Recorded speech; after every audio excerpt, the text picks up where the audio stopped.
Good morning and welcome to Daye's Return. I'm Dave, it's episode 7 now, and today we are off to Italia.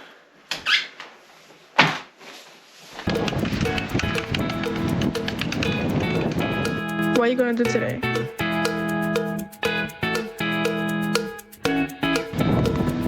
What you gonna do today? What you gonna do today?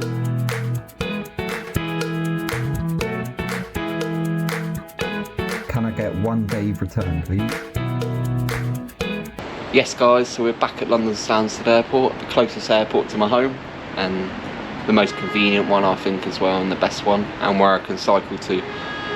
And today we're off to the eternal city of Rome. It's almost 5 o'clock right now and the gate closes at about 5:45. The flight takes off at 6:15 and we land at 9:40 and we return tonight at 9:50. So that gives me around 12 hours in Rome. Flights cost £47 today. Rome, let's go. Thank you. Thank you.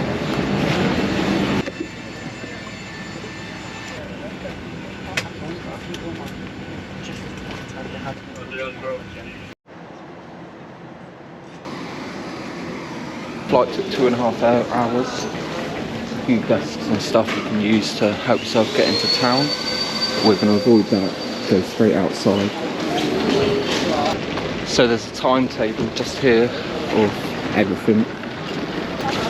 Stall number 7. About a 10-minute bus drive away from the airport, we've got Sin City. And we've got to change here for something. I think a train. But I'm just following a couple of other people.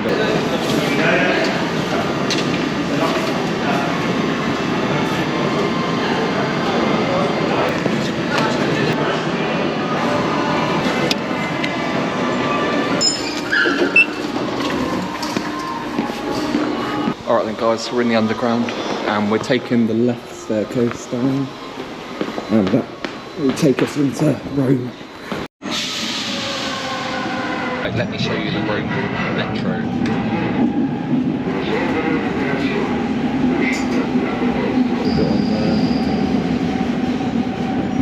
We've just got off the train at Manzoni train station and it's the closest one to the Coliseum, so that's going to be our first stop. Obviously in Italy they speak Italian. We've got hello and goodbye, same word, ciao. Thanks is grazie and please is por favor. Easy. The currency here is euros. £100 will get you 116 euros and 100 euros will get you $90. And look where we are now. The Coliseum, ancient Rome, we've made it. Got the entrance to the Coliseum up behind me here. It's not too much of a queue here, it's for pre-made tickets. Over there is where you need to buy the tickets from, where there is a big queue.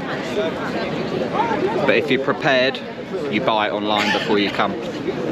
Guys, so we're inside the oldest amphitheatre the Romans ever built, so let's check it out.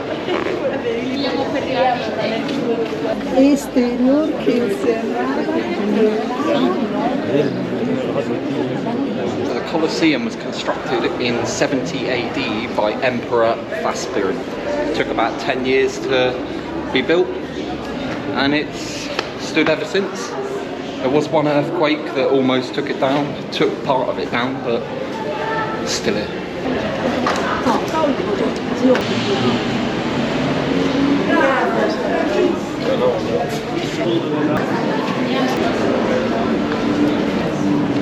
So here it is guys, in the middle of the Coliseum. Looks pretty impressive, don't it? 60,000 people it used to hold. That's the same as the Emirates Stadium at Arsenal and 5,000 more than Liverpool's Anfield. So down there, that's where all the gladiators would have fought the animals, fought each other, and they even did a naval reenactment once and filled it with water.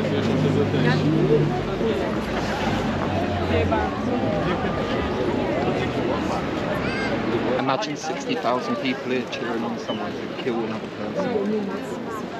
Crazy times. The Coliseum was made out of marble and it would have been completely white 2,000 years ago. That would be some sight.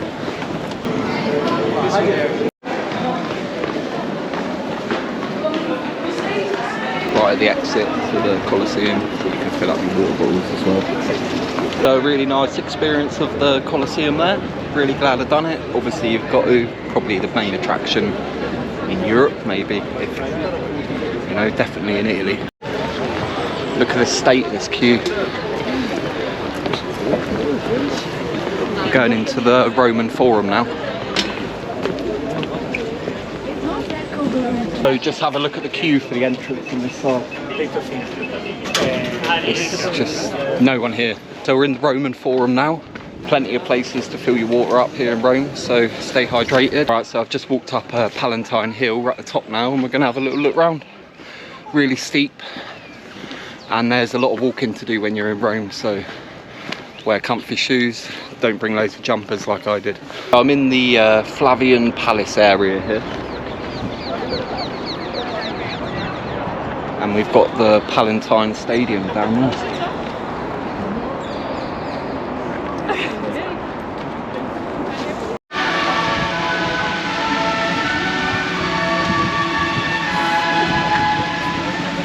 So we've got a Circus Maximus down there. That was the biggest arena in ancient Rome in Julius Caesar times, and it was used for chariot racing. You can just about make it out. Starts there, goes all the way down there. It's just a field now basically, there's not too much to see, but it's nice. See a bit of Rome as well in the distance. There's also a museum here on Palatine Hill if you want to check that out. We're just walking through the Temple of Augusta now. Not too much to see, but I think this is it here. It's just a few rooms like this, but I'll show you if we see anything else.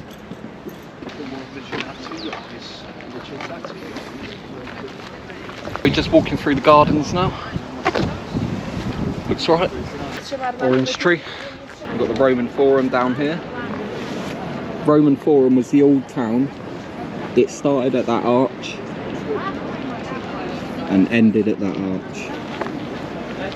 It was like the main central hub of Rome basically. Everything happened there. It was like the go-to place, all the news and speeches and everything that was going on. So this is where you would come. So we've got a map of all of ancient Rome here. We've got the Coliseum, we've got the Circus Maximus down at the bottom, and basically all these little places we've walked around in the Palatine Hill, and then we're going to go get down into the Roman Forum now. I'm outside of the Theatre of the Great Fountain now. Take a look.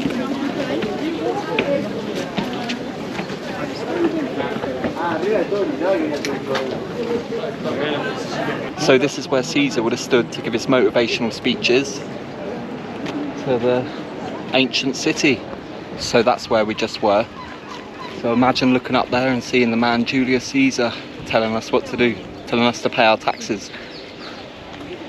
Some nice statues down there. And we're just basically walking through the main high street of ancient Rome. So Temple of Antonius behind us. Looks amazing. Julius Caesar. So we've got the Trajan column behind me. It basically has inscriptions of like reenactments of battles and wars and stuff like that, all the way to the top. And I believe we've got the Emperor Trajan at the top as well, a little statue of him. So we're now in front of a very impressive building, built in 1870. It was built to celebrate Rome becoming the capital of the new nation of Italy, and Italy's first king, Victor Emmanuel, which is what the building's called as well.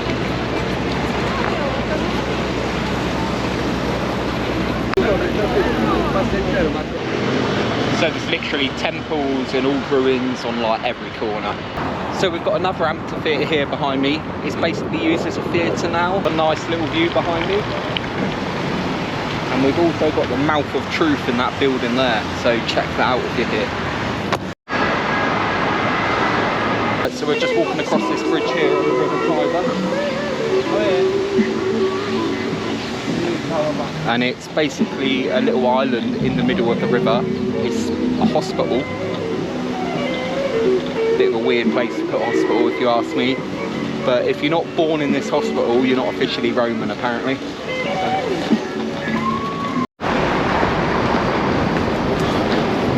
So I'm just walking through the food district now, looking for somewhere nice to eat.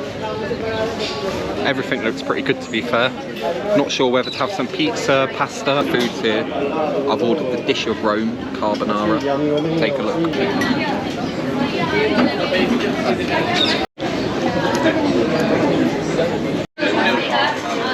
So that carbonara was incredible, really traditional, really nice. I was here at La Conica restaurant. And I've just ordered myself an espresso. We're now leaving Italy and going into another country. The Vatican. By the way, the population in Italy is 60 million. In Rome, there's 2.8 million, and back in ancient times in Rome, the city had a peak of 1 million people living in it. Here in the Vatican, the population is 750 people. Smallest country in the world. The windows where the Pope pops his head out of every Sunday. Look at how long the queue is. Not even showing you half of it yet.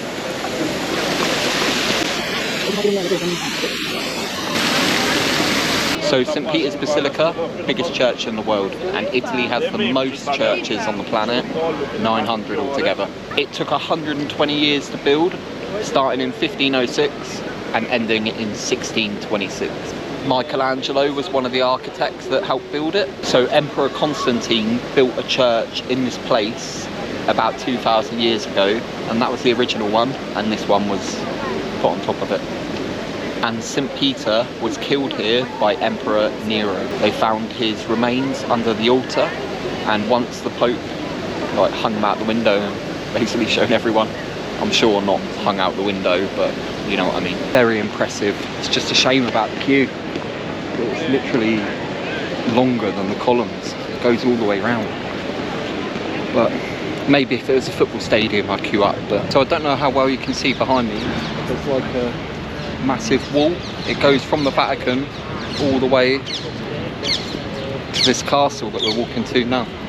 And it would have been like a escape route for the Pope in case any invasion ever happened. And obviously it's been there for a few centuries. So next stop, Castel Sant'Angelo. Looks amazing from the pictures, so can't wait to get in there and have a look. Alright guys, so we're inside. I pre-bought my ticket, so we're just walking up to the top of the castle. We're going up this kind of spiral staircase. You just imagine a big massive boulder coming down. You could only get about, what, 2 or 3 men fighting, row by row. So, good tactic to make the castle kind of more of a fortress, hard to attack.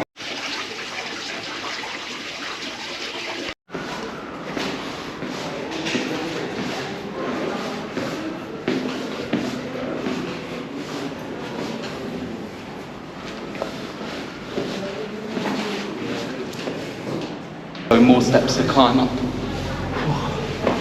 I wouldn't be surprised if we beat the record for the amount of steps we do today. Tell you what, I wouldn't want to be going fighting any soldiers when I get to the top of it now. I'm knackered.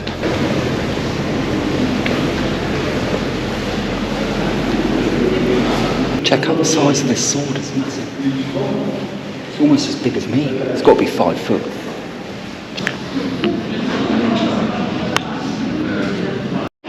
So we're just walking around the outer circle, kind of the balcony part of the castle. Let's have a look.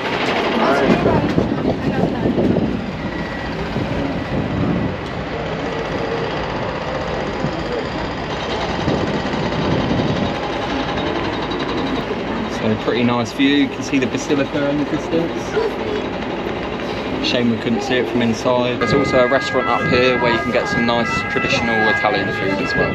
Take a look.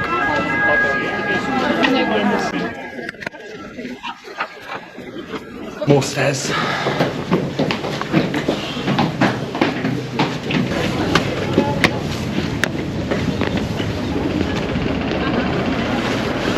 congratulations. Right, so we've made it to the top of the castle.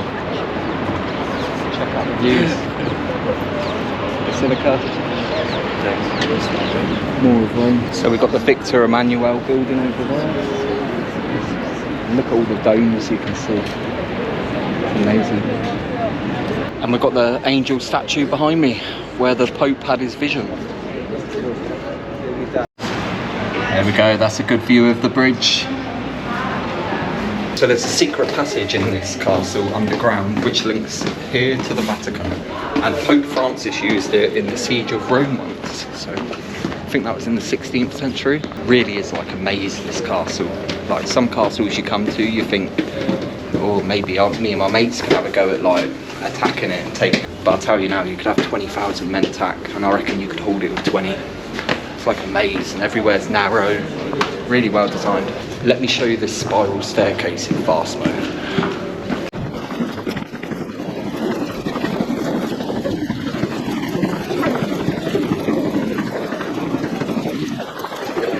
Right, so I've just bought a couple of magnets, 2 for €5. Vatican and Rome. And I don't know if I'm famous in Italy or something, but they've literally got statues of me and they sell them in all the souvenir shops. €5 I paid. It's literally a replica of me, to scale and everything. We've just come across some nice little market with some cool little stalls, so let me show you.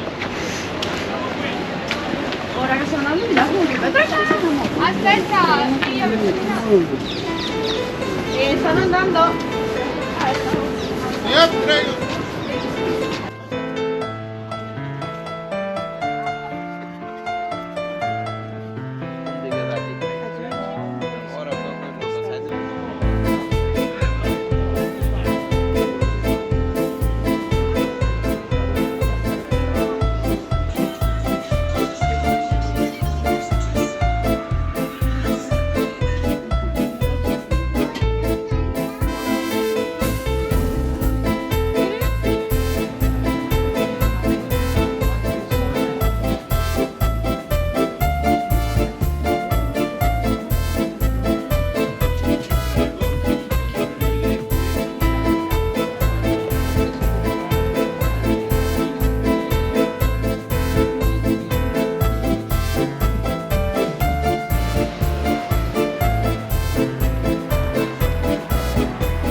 So we're now in one of Rome's most famous squares, Piazza Navona. We've got the Fountain of Neptune behind me. Looks pretty cool. And we've got 2 more fountains. Can't beat a gelato in Rome. Weather's not too bad today as well, 17 degrees, so pretty nice. Not a bad day out in February. So we've got another fountain here. Have a closer look.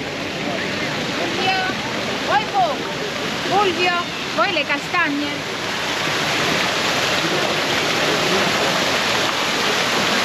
It's actually a really cool fountain. See the crocodile? I think it's a crocodile anyway, or a fish. One more fountain for us to have a look at. Pretty cool square. Loads of nice fountains. Well, 3. And apparently in ancient Rome it used to be a stadium here. Another statue. An elephant, this one. The Romans used to use the elephants in battle, didn't they? Now outside the Pantheon for the old gods. It was built 1800 years ago. Don't know if you can just see the dome at the back. That's 47 metres by diameter with a hole in the middle at the top. And it's called the oculus. Greek style porch with the column, and if you're wondering what it says at the top above the columns, it says Marcus Agrippa, son of Lucas. Come on, let's have a closer look. I'm not exactly sure what's inside. I didn't even think you could go in there, to be honest. So, you can have a little look. It's just a church, I think. Just have a look at all these amazing old Roman streets, man. They're so cool.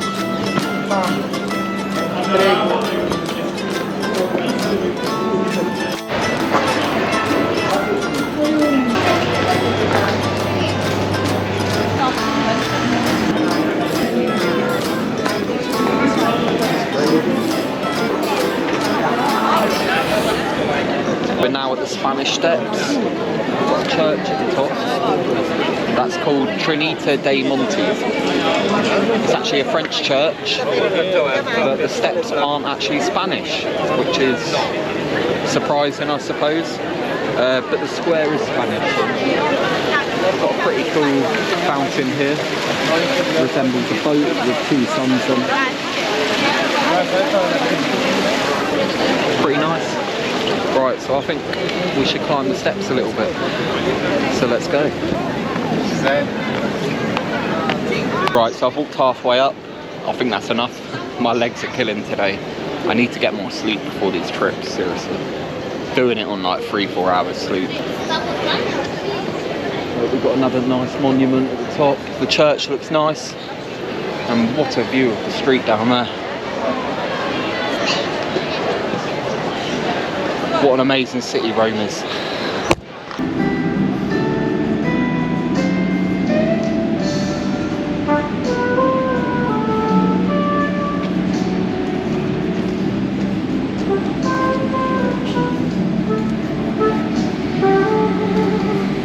So when was Rome built? 753 BC by two brothers, Romulus and Remus. They had the idea to build the city on top of the 7 hills that were here. Their story, they were abandoned as children, as babies, and got took in by a she-wolf apparently. And there's a statue near the Coliseum, I think behind the Victor Emmanuel building. If you know for sure, let people know in the comments. So Rome's empire, how long did it last? About 1,000 years. Started in 500 BC and ended in 500 AD. And the first half of that, they had the democracy, the republic, they were voting in their leaders. And the second half wasn't as successful, and obviously Rome fell like way before the year 500 really.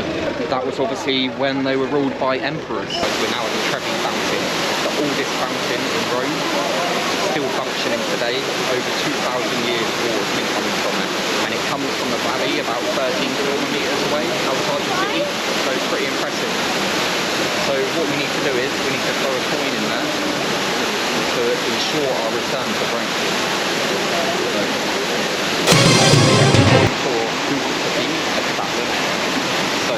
Question, there are 4 possible answers. Joe, your time starts now. Many euros get thrown into the fountain every year? Is it A, 100,000 euros, B, 500,000 euros, C, 1.5 million euros, or D, 5 million euros?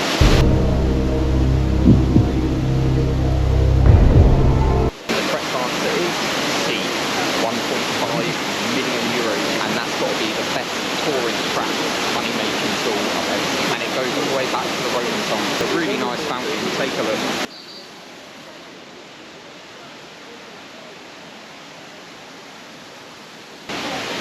Well worth a visit.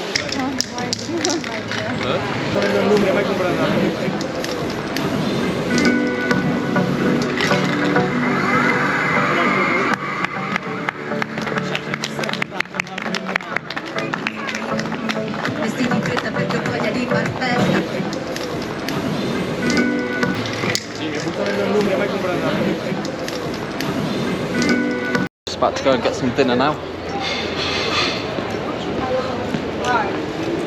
Joking? No way am I getting dinner in McDonald's, especially not in Italy. No way. There's only one thing we can have for dinner tonight. Okay. Okay. Thank you, brother. Is it okay, sir? Yeah, brilliant. Thank you. Like I say, margherita. Yeah. It's a fresh tomato and buffalo mozzarella. Okay. Grazie. You're welcome. Hi guys. Okay, so with pizzas here, we've got mozzarella, basil and tomato, as you probably just heard. So I've just got a Cedrata, and it's without a doubt the best drink on the planet. It's made from like a fruit that looks like lemons, but they're bigger and more kind of wrinkly, but 100% the best drink. When you come to Italy, get a Cedrata. Don't drink wine, drink Cedrata. Typical Italy, they don't cut the pizza all the way through, so they pretend to be civilised and use a knife and fork for pizza in it. Just finished my pizza at Boss Roma restaurant. just round the corner from the Trevi Fountain, so come and have a pizza here. Got one more fountain to check out. Not sure what it is or what it's called, but it's pretty nice. I've just arrived at the metro station, making my way back to the airport now. It's 7:30. It takes about an hour to get back to the airport, and then I've got an hour to get through security, so good on time. We're at Benini Underground Station, and we can go back to the city and get a bus back from there. Ticket to the airport purchased, €2. Bargain. Cheaper than Sweden, isn't it? How much is it there? Like 20 quid.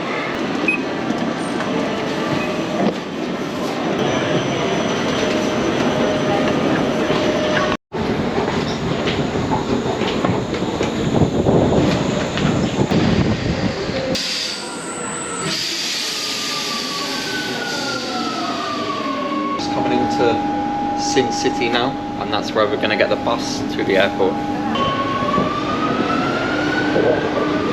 So we've got the underground behind me there, see the stairs, and just here is the bus stop.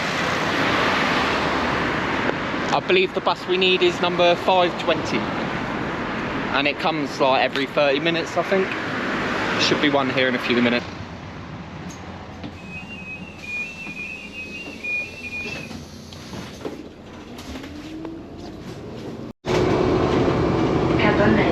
Civico 217.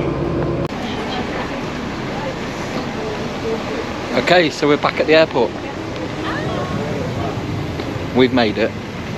It's 8:30, my gate closes at 9:20, and the flight takes off at what, 10 to 10?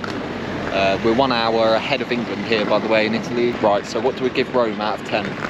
I was gonna go a 9, but simply because of all the queues and it's just way too busy at all the sites. I know obviously, you know, they get a lot of tourists, but they need to hire more staff, innit? Like apparently there's no jobs in Italy, so there you go. So because of that, it's going down to 8.5. Top 3 things to do in Rome. 100%, definitely number 1, the Coliseum. Number 2, I think Castel Sant'Angelo. And number 3, even though I didn't get in, St. Peter's Basilica, the Vatican, just that whole area. It's good to go, take it in and experience it. Look at this perfume. Fresh. It's women's, otherwise I'd spray it on me. Man, I need this today. Right, now let's see if we can buy something in here to get a bit of a reduction or almost 100% discount off our flight tickets. Because we wouldn't be here if we didn't come, would we?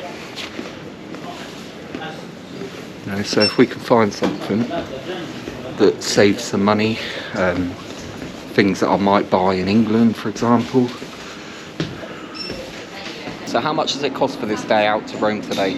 I spent £47 on the flights, £2 for the train from the airport to Rome, 18 for the Coliseum, Roman Forum and Palatine Hill, all combined. 20 for the castle, 20 for my pizza and sidratas, 5 on my magnets, 5 on my little David statue, and £3 for my ice cream. And I think that's everything.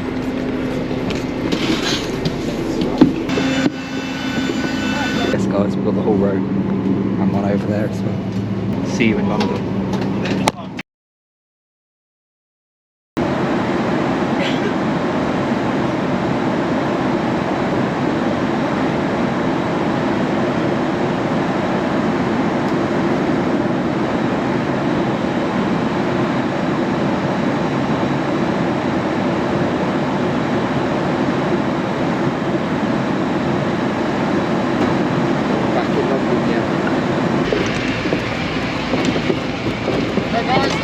We're back at London Stansted. Flight took about 2.5 hours. I slept for most of it, so it was good. How many steps did we do today? Almost 39,000 steps today. Okay, so we broke the record for the steps. Happy days. Yeah, I'm back at the bike shelter now, so that's basically it. Give me a like, comment, subscribe, share, and tune in next week because we're going to next week. I'll be travelling with someone else, so make sure you tune in. Can I get 1 day return, please?